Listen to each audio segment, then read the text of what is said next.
চীন নিয়ে যে দিল্লির ভীতি, এটা তো এমনিতে এক্সিস্ট করে। আমরা কি ফারাক্কা ব্যারেজ করেছি?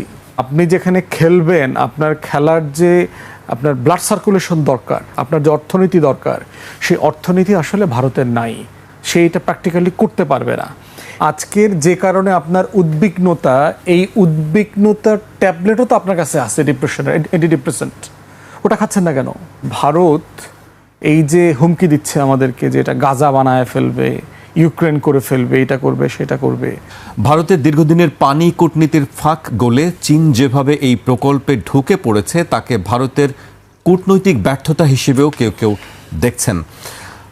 ইন্ডিয়া ন্যারেটিভ বলছে, কিছু চরমপন্থী ও জাতীয়তাবাদী ধারার ভারতীয় বিশ্লেষক মনে করছেন, শেখ হাসিনা সরকারের আমলে ঢাকা যেভাবে ভারত ও চীনের মধ্যে একটি ভারসাম্য নীতি বজায় রাখত, বর্তমান সরকারের নীতি তার চেয়ে অনেক বেশি চীনপন্থী বা হাইপার প্র্যাগম্যাটিক।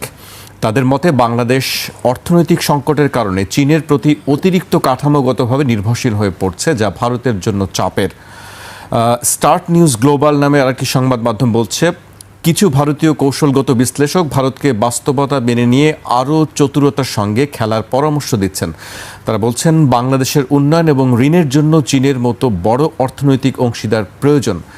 বাংলাদেশ তার সব ডিম্বাণু এক ঝুড়িতে, কেবল চীনের ঝুড়িতে রাখছে না, তারা ভারতের সাথেও সম্পর্ক স্বাভাবিক করার চেষ্টা করছে। তাই ভারতের উচিত আতঙ্কিত না হয়ে বাংলাদেশের অর্থনৈতিক ও বাণিজ্যিক চাহিদাকে নিজেদের অনুকূলে ব্যবহার করা। আরও অনেকগুলো বিষয় আছে, সেগুলো আমি হয়তো স্যার পর্যায়ক্রমের সুযোগ পেলে উল্লেখ করার চেষ্টা করব। একটা জিনিস আমরা দেখছি যে ভারতীয় সংবাদ মাধ্যমের একটি উদ্বেগ কাজ করছে। ফজল ভাই, আপনার কাছে কি মনে হয় তাদের এই উদ্বেগটা দিন দিনই বাড়ছে? আর যে ভারতের গণমাধ্যমগুলো একটা জায়গায় বলছে যে ভারতের কূটনৈতিক ব্যর্থতা হিসেবে দেখছে তারাও বিষয়টি, আপনার কাছে কি মনে হয় এত উদ্বেগের কারণ কি? ধন্যবাদ। প্রথম কারণ, একটা বিষয় যেটা চেক করা দরকার সেটা হচ্ছে এই উদ্বেগের জন্মটা কে দিল। আজকে যে বাংলাদেশে তিস্তা প্রকল্প নামক একটা জিনিস নিয়ে আমাদেরকে আলাপ করতে হচ্ছে, কেন আলাপ করতে হচ্ছে? আমাদেরকে কেন পদ্মা ব্যারেজ করতে হচ্ছে? সেটা চীনের টাকায় হোক আর দেশের টাকায় হোক, এই কাজটা আমাকে কেন করতে হচ্ছে? ভারত যদি ফারাক্কা ব্যারেজ না করতো, আমার উপরে যদি সে পানি আটকে হুগলি নদীতে ট্রান্সফার করা, কলকাতা বন্দর সচল করার নামে শত শত ক্যানেল করে করে কৃষি জমিতে পানি টেনে নেওয়ার এই কাজটা না করতো, যেটা আন্তর্জাতিক আইনে নিষিদ্ধ, তো আমার যে ট্রান্সবাউন্ডারি রিভার্স আছে 57টা 54টা যেভাবে ডিফাইন করেন, এই 54টা নদী অভিন্ন নদীতে যে সে রিভার লিঙ্কেজ প্রজেক্ট করে ফেলছে, টিপাই মুখে, তিস্তার উপরে, পদ্মার উপরে, গঙ্গার উপরে, বিভিন্ন নদীতে বাংলাদেশের ছোট বড় 300+ নদী মারা গেছে গত 50 বছরে। তাহলে এই উদ্বেগটা যে আজকে করেছেন, এটা কার হাতের কামাই? মানে আমরা কি ফারাক্কা ব্যারেজ করেছি? মানে আমরা কি আপনাকে উদ্বেগটার জন্ম দিয়েছি? না, আমরা আসলে ভিকটিম। আপনার সিদ্ধান্তের কারণে আমরা ভিকটিম, এবং আমরা আসলে চাচ্ছি আমার কৃষককে, কৃষিকে, জেলেকে, নদীকে বাঁচিয়ে রাখবার জন্য আমরা সিম্পলি একটা স্বাভাবিক জিনিস চাচ্ছি। এখন আপনি যদি উদ্বেগ না চান, আপনি সবগুলো ড্যাম ভেঙে ফেলেন, সিম্পল জিনিস। আপনি তিস্তা থেকে শুরু করে পদ্মায় ব্যারেজে যতগুলো ড্যাম দিয়েছেন, এগুলো সব ডিনামাইট দিয়ে আপনি ভেঙে ফেলেন। ভেঙে ফেললে কি করতে হবে? আমাকে আর পদ্মা ব্যারেজ করতে হবে না, আমাকে আর তিস্তা প্রকল্প করতে হবে না, আর তিস্তা প্রকল্পের জন্য চীনকে এখানে দাওয়াত দিয়ে আনতে হবে না। খুব সিম্পল জিনিস তো। এখন আজকের যে কারণে আপনার উদ্বিগ্নতা, এই উদ্বিগ্নতার ট্যাবলেটও তো আপনার কাছে আছে, ডিপ্রেশনের অ্যান্টি ডিপ্রেসেন্ট। ওটা খাচ্ছেন না কেন? মানে আমি তো কোনো কিছুর জন্য দায়ী না তো। আমি তো পিওরলি, স্যার তো অফেন্সিভ কথা বলছেন। ইনফ্যাক্ট রিয়েলিটি কি, আমরা তো ডিফেন্সিভও খেলতেছি না এখন পর্যন্ত, কিছুই খেলতেছি না। তাহলে সেই জায়গায় ভারতের এই যে চতুর, মানে চাণক্যের বুদ্ধি, কৌটিল্যের বুদ্ধিতে যারা চলে, তাদের প্রবলেম হচ্ছে সব কিছু মাথা দিয়ে করার চেষ্টা করে, কিন্তু চিন্তার একটা বড় অংশ অন্তর দিয়ে করতে হয়, হার্ট দিয়ে করা লাগে, অনেস্টি থাকতে হয় চিন্তার। তাদের এই উদ্বিগ্নতার অনেস্টি নাই, ইন্টিগ্রিটি নাই। এটা তারা কিভাবে করবে? এখন দেখেন যে তাদের সিকিউরিটি হুমকি আছে। এখন সিকিউরিটি হুমকির জন্য কি আমরা দায়ী? আমরা কি 62 সালে অরুণাচল দখল করছি নাকি? আমরা কি ওই উপরের দিকে হিমালয়ের আশেপাশ থেকে জমি কি আমরা দখল করে নিয়ে নিচ্ছি নাকি? মানে আপনি উদ্বিগ্ন কেন? বাংলাদেশ কি কখনো ভারতের সভরেন্টিকে এফেক্ট করেছে? করে নাই তো। তাহলে তিস্তায় চীনারা আসুক বা না আসুক, চীন নিয়ে যে দিল্লির ভীতি, এটা তো এমনিতে এক্সিস্ট করে। 62 সালে চীন অরুণাচল দখল করে ফেলছে, 3 দিন দখলে রাখছে, রেখে পতাকা দিয়ে আবার 3 দিন পরে ভলান্টারিলি উইথড্র করে চলে গেছে। কদিন আগে আপনি হয়তো দেখেছেন, 1-2 সপ্তাহ আগে ওখান থেকে চীনারা রাস্তা করতেছে, ভারত দাবি করতেছে এটা আমাদের রাস্তা। চীনা অ্যাগ্রি করে নাই যে না এটা আমাদের জমিতে আমরা রাস্তা করতেছি। তাহলে এই উদ্বিগ্নতার অ্যাড্রেস করবার বিষয়ে তাদেরকে মাথায় রাখতে হবে এটা তাদের সমস্যা, তারা এটার কারণ, এবং তাদের এটা সমাধান তাদেরকেই করতে হবে। দ্বিতীয় কথা দেখে যে ভারত এই যে হুমকি দিচ্ছে আমাদেরকে যে এটা গাজা বানায় ফেলবে, ইউক্রেন করে ফেলবে, এটা করবে সেটা করবে, প্রশ্ন হচ্ছে কিভাবে করবেন আপনি? এখন আমেরিকা যিনি deputy secretary of state Christopher Landau, সে অবজারভার ফাউন্ডেশনে একটা বক্তব্য দেখলাম মার্চ মাসে, সেখানে সে পরিষ্কার করে ইন্ডিয়ানদেরকে বলেছে, দিল্লিতে, যে সেখানে সে পরিষ্কার করে ইন্ডিয়ানদেরকে বলেছে চায়নার ব্যাপারে, চায়নাকে ক্ষমতাশীল করে, চায়নাকে অর্থনৈতিকভাবে উন্নত করে আমরা যে ভুলটা করেছি সেটা আমরা ইন্ডিয়ার ক্ষেত্রে করব না। Message is very clear, the way we empower China to become economic superpower, we shall not do it to India. So you have to do your own business. আপনাদেরকে আপনাদের টার্মসে, রেগুলার টার্মসে ব্যবসা করতে হবে।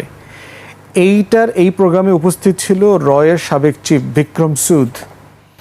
তার আবার একটা ইন্টারভিউ দেখলাম, সে পরিষ্কার করে বলতেছে যে it's a clear warning for Indian politics and economy. এবং এইটার ওয়ার্নিংয়ের সূত্র কিন্তু আমরা দেখতে পাচ্ছি। দেখেন, রেসিপ্রোকাল ট্যারিফ এগ্রিমেন্ট দিয়ে যেটা করেছে, মোদির উপরে তো এক্সট্রা কর চাপায় দিচ্ছে, শুধু রেসিপ্রোকাল করে নেই, যেহেতু সে মাতব্বরি করতে গেছে তার উপরে আরও বেশি চাপায় দিচ্ছে। দ্বিতীয়ত দেখেন, গত সেই 90-এর দশক থেকে ভারত থেকে B121 ভিসা সমত ওই আইটি সেক্টরে প্রচুর লক্ষ লক্ষ মানুষকে তারা নিয়েছে, এটা ভিসা বন্ধ করে দিয়েছে ট্রাম্প এসে। শুধু তাই না, হাজার হাজার অবৈধদেরকে কার্গো প্লেনে করে, প্যাক করে, গুদামজাত করে, মানে গুডসের মতো, পণ্যের মতো করে ভারতে পাঠায় দিচ্ছে। অতএব এই যে বাস্তবতা, ট্রেড এগ্রিমেন্ট হচ্ছে না, রেসিপ্রোকাল ট্যারিফ এগ্রিমেন্ট দিয়ে দেখবেন যে বাংলাদেশের অনেক সুশীল বুদ্ধিজীবীরা প্রচুর আলাপ করে, বাংলাদেশ নির্বাচনের 3 দিন আগে এরকম একটা গোপন চুক্তি করছে। আমরা we are talking about $6-7-8 billion. ভারতের উপরে $500+ বিলিয়ন বোঝা চাপাই দিচ্ছে ট্রাম্প ট্রেড এগ্রিমেন্ট করে। অতএব এইটা খুব পরিষ্কার যে আপনি যেখানে খেলবেন, আপনার খেলার যে আপনার ব্লাড সার্কুলেশন দরকার, আপনার যে অর্থনীতি দরকার, সেই অর্থনীতি আসলে ভারতের নাই, সে এটা প্র্যাকটিক্যালি করতে পারবে না। এবং এইবার যে মধ্যপ্রাচ্যের যুদ্ধে যে আমেরিকা ইসরায়েল হারলো, এর সাথে ইন্ডিয়াও তো হেরেছে, একসাথে হেরেছে। অতএব এই যুদ্ধে হারার মধ্য দিয়ে তার অর্থনীতিও তো বিপদগ্রস্ত অবস্থায় আছে। সে তো আর ইরানের মতো রিহ্যাবিলিটেশন তহবিল থেকে টাকা নিতে পারবে না, তার তো এটা সুযোগ নাই। আবার ইকুয়ালি দেখেন যে সে গ্লোবালি ডিপ্লোম্যাটিক জায়গাতে দেখেন, তার যে নেইবারহুড, তার যে মহল্লা, তাকে ভারতকে অনেকেই আঞ্চলিক পরাশক্তি বলে। সে আসলে আঞ্চলিক পরাশক্তিও না, সে রাষ্ট্রই তো না, একটা ফ্র্যাকচার নেশন। সে ভারত আসলে একটা কলোনিয়াল স্টেট। তো এইখানে দেখেন তার মহল্লায় কোনো রাষ্ট্র নাই, কোনো দেশ নাই যে তার কথা শোনে। মানে নেপালের প্রধানমন্ত্রী তার সচিবের সাথে দেখা করে নাই, বলে এইসব সচিব টচিবের সাথে দেখা করার সময় আমার নাই, মোদিরে পাঠাও, ফেরত পাঠায় দিচ্ছে। তো সেইখানে আপনার বোঝা দরকার যে ভারতের ইন্টারনাল বাস্তবতাটা কোথায়। পলিটিক্সের অবস্থা দেখেন, ইটস ভেরি টেন্টেড পলিটিক্স, কোনো পলিটিক্স নাই। বিজেপি ভারতের পলিটিক্স শেষ করে দিয়েছে, ভোট নষ্ট করে দিয়েছে, নির্বাচনী ব্যবস্থা ধ্বংস করে দিয়েছে, সকল রাজনৈতিক দলের এমপি মন্ত্রীদেরকে, বিরোধী দলেদেরকে ভয় ভীতি দেখায় দল ভেঙে দিচ্ছে। মানে ইটস এ টোটাল ক্যাওয়াস। এবং দেখেন এই ভারতটা কি, সে কিন্তু একটা কলোনিয়াল স্টেট, যেই ভারতের 84-85% নাগরিক স্বাধীন না, তার কোনো নাগরিক অধিকার নাই জাতপাতের কারণে, সেটা একটা কলোনিয়াল স্টেট। এখানে অচ্ছুত, দলিত, তারপরে হিন্দু মাইনরিটি, তফসিলি জনগোষ্ঠী যারা আছে, এরপরে মুসলমান, খ্রিস্টান, পাহাড়ি জনগোষ্ঠী, সবাই হচ্ছে এখানে একটা কলোনিতে বসবাস করছে। অতএব এইরকম একটা কলোনির রাষ্ট্রে থেকে আপনি কার সাথে যুদ্ধ করবেন? কে আপনার সাথে যুদ্ধ করবে? কয়দিন যুদ্ধ করতে পারবেন? আপনার রসদ আসবে কোত্থেকে? আপনার চারপাশে তো কোনো বন্ধু রাষ্ট্র নাই। অতএব সেই জায়গায়, এবং দেখেন ভারতের ইন্ডিয়া মানে আমেরিকার জায়গা থেকে দেখেন, যার যে ইন্ডো প্যাসিফিক স্ট্র্যাটেজি, আইপিএস তো ট্রাম্প এসে শেলফ করে দিচ্ছে, ইন্ডো প্যাসিফিকের ইন্ডো শব্দটাই কেটে দিচ্ছে প্যাসিফিক কমান্ড থেকে। অতএব সব কিছু মিলায়ে আপনার দেখবেন যে এই যে তুলসী গাবার্ড রিজাইন করলো গত কদিন আগে। তুলসী গাবার আপনার মনে আছে কিনা, ট্রাম্প আসার পর যখন তারা দায়িত্ব দিল, ভারতীয়রা তো দেবতা বানায়া পূজা টুজা দিয়া টিয়া, এই একজন লোক আমাদের আসছে দেবদূত, তিনি এখন আমাদের জন্য হয়ে কাজ টাজ করবেন টরবেন, ওনার পথ চলে গেছে। তো সব কিছু মিলে Bharat is in crisis, is a serious crisis. তার রাষ্ট্র থাকবে কিনা এটার জন্য কাউকে দায় দিতে হবে না, মানে চীন, বাংলাদেশ, পাকিস্তান কেউ কিন্তু তার রাষ্ট্র ভাঙার জন্য চেষ্টা করতেছে না, এইটা তার নিজের অর্জন, তার ফল। পশ্চিম বাংলা দেখছেন না, কয়দিন আগে আপনার দিবস পালন করেছে, আপনার পশ্চিম বাংলা দিবস পালন করেছে 20শে জুন, কারণ যেদিন তারা মানে বাংলা থেকে বাংলা পার্টিশন হয়েছে সেই দিনটা তারা সেলিব্রেট করেছে। তো সব কিছু মিলিয়ে তার উদ্বিগ্ন হবার জায়গাতে তাকে বোঝা দরকার, চায়নার দিকে তাকায়া উদ্বিগ্ন হবার দরকার নাই, বাংলাদেশের দিকে তাকায়া উদ্বিগ্ন হবার দরকার নাই, পাকিস্তানের দিকে তাকায়া উদ্বিগ্ন হবার দরকার নাই। নিজের দিকে তাকান, খালি ফারাক্কা ব্যারেজের দিকে তাকান, আপনার যে 54টা নদীতে আপনি আমার পানি ফ্লো বন্ধ করে দিয়েছেন ওই দিকে তাকান, ওইটা ডিনামার দিয়ে ওইটা ভেঙে দেন, তাহলে আমরা তিস্তা প্রকল্প শেলফ করে দেবো, সাসপেন্ড করে দেবো। চীনকেও আসতে হবে না, বেইজও করতে হবে না, কোনো ক্যামেরাও বসাইতে হবে না, আপনারা শান্তিতে থাকতে পারবেন, আমরা শান্তিতে থাকতে পারবো, সিম্পল জিনিস। জি, আমরা আবার দেখলাম যে যুক্তরাষ্ট্র ইরান যুদ্ধ, ট্রাম্পের বক্তব্য, তিনি বলছেন যে এটি সময়ের অপচয় হয়েছে, মাত্র সব কিছু শেষ হয়ে গেছে।